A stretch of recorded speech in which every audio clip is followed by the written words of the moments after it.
Hi everyone, I'm Doug Koenig, professional shooter for over 30 years, and today I want to talk to you about sighting in a rifle and how important it is.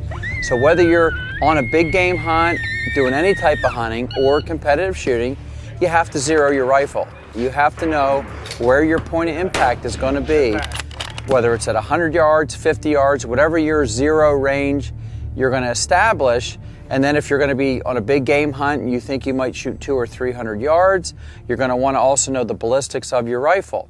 So some of the things that you need in sighting in a rifle, what are they? Well, you need good hearing protection, eye protection. I always wear eye protection when I'm shooting any type of firearm at all. Hearing protection, eye protection for me is a total must. You need a good bench. You need something sturdy to shoot off of.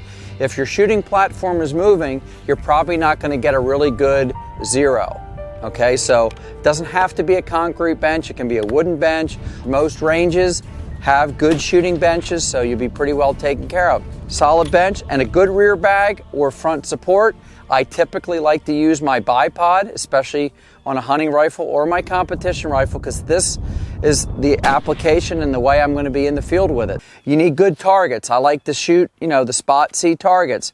When you hit, you can see it, so even at long yardage, you can see where your point of impact is. You're not fighting to try to find a little bullet hole in a regular white piece of paper with an orange dot or something on it. The wind does play a little havoc with the rounds, as you can see, even at 200 yards, so you just have to be real cognizant of that.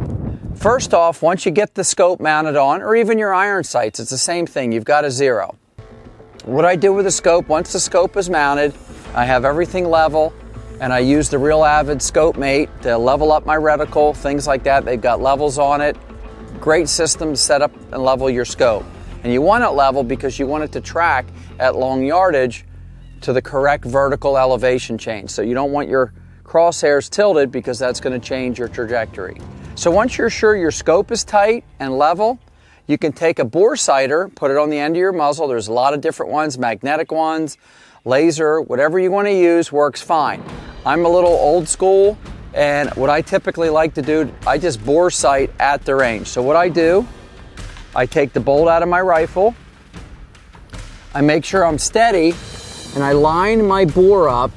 I look down the rifle barrel and put like a peep sight. I put the peep, I put the bore at my target and center everything up. I make sure it's nice and solid. When I do that, perfectly set, then I come up and look through the scope. Then I just adjust my scope to what I'm seeing. That gets me really, really close. With a little bit of practice, especially if you're at 50 yards, you're going to be within a few inches of the center of the target. I typically like to dry fire a few shots just to kind of get back in rhythm, get the feel of the trigger again. You always want to do that, especially if you're not shooting it a lot. Get the feel of the trigger, and then be ready to go. Make sure your scope settings are all on zero or wherever you have it set, and start firing away on your first rounds. Shoot your first shot, see where your point of impact is, and then adjust your scope from there. Okay, then after you've adjusted the scope to where your point of impact is, then you're going to want to reset your turrets if you have a scope that does that, which they almost all do. You're going to want to set them to zero. Your windage and your elevation, you're going to want to set back to zero. I typically shoot a minimum of 3 shots for my zero. And sometimes I shoot 5 and 10 shot groups. The longer the yardage you're going to try to take an animal, the more critical you have to be with knowing that absolute zero. Okay? I'm a fanatic with it. The last thing I want to do is wound an animal, miss an animal, make a mistake because something with my rifle setup was not correct.